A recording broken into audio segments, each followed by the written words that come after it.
Hey, it's Kelly from kellysheets.com here, and I'm out on the trail, and I wanted to record this spontaneously, and it's a little chilly, so my mouth is not moving very easily at the moment, but I wanted to talk about upleveling. This morning I had a conversation about it, and then a client, we talked about it. It was a thread that ran through both conversations, so I thought it was worth recording about. And the conversation was about, what does it require to uplevel? And also, what does that really mean? And so first to cover, for me, what I realize is upleveling is just a continual decision. It's a choice to be made to live more fully.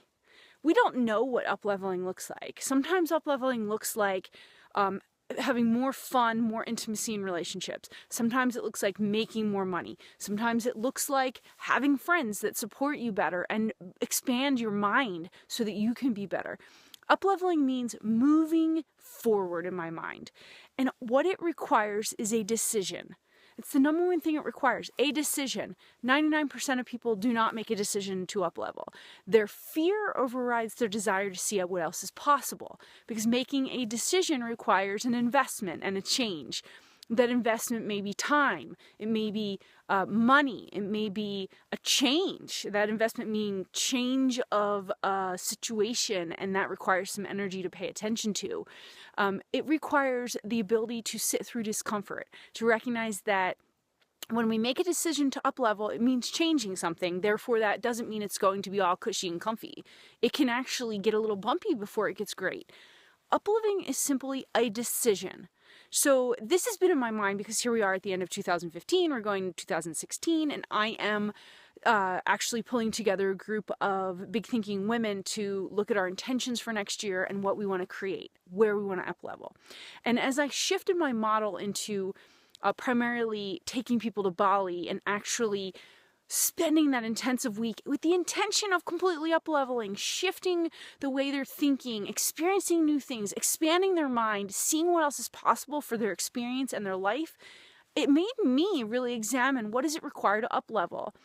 And every time I've upleveled, every time I've expanded my experience, it's always worth it. And it doesn't always look like what I think it's going to be like. And so it's this, basically you're sending a message to the universe. And often it's me taking money and saying to someone, show me what you know. I think you know this and I want it. And I'm saying to the universe, that's what I want. Or it's me saying, no, I don't want that anymore. I'm leaving that job that's paying me really well because I know there's something else. The interesting thing about upleveling is we don't always know what's on the other side. We can vision it, we can do our vision boards and think we know what we want. But between here and there, there's a lot of opportunity for growth and expansion and fun and play and pain and hardship and all the other things. Like, we don't know what's going to come. But when we make the decision, that is when we know that we're going to create something. It's just going to happen, because this is where faith comes in. And I've been exploring this a lot more. It's like, we have to have the faith that our knowing, like, I've got to do that. I need to go and do that. I need to hire this coach. I need to go to Bali with Kelly. I need to leave this relationship. I need to pay to go to the gym. I need to, whatever that is, when you are compelled to do something like that, that is the knowing that if I make that choice, something will change.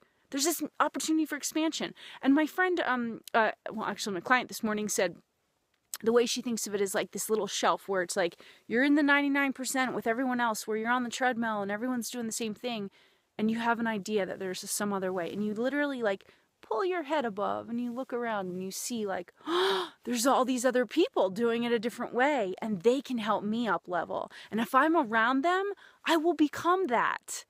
And that's the decision. It's like when we decide to up level, you just make a choice. It's time. I'm putting down the money, or I'm showing up at that thing that I need to go to. I'm making a decision. I'm saying no, or I'm saying yes. Yes is much more fun.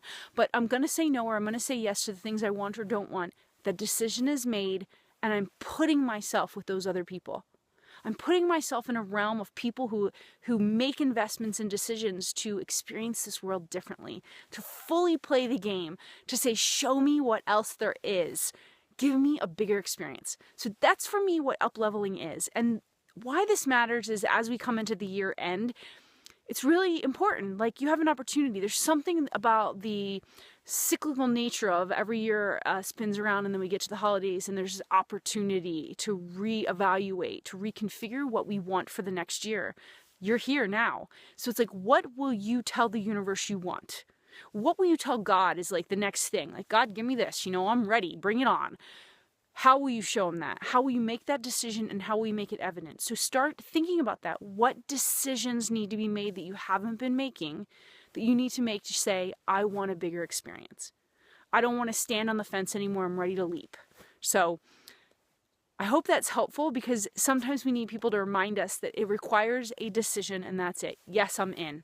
I'm going for it, and I have no idea where this ride's taking me, but I know it's going forward because I'm energetically putting myself forward and saying, yes, I want to do this. So good luck. I hope that helps moving into your intentions for 2016. 2016. I'm getting confused on the years. And have a great day. I'll see you soon.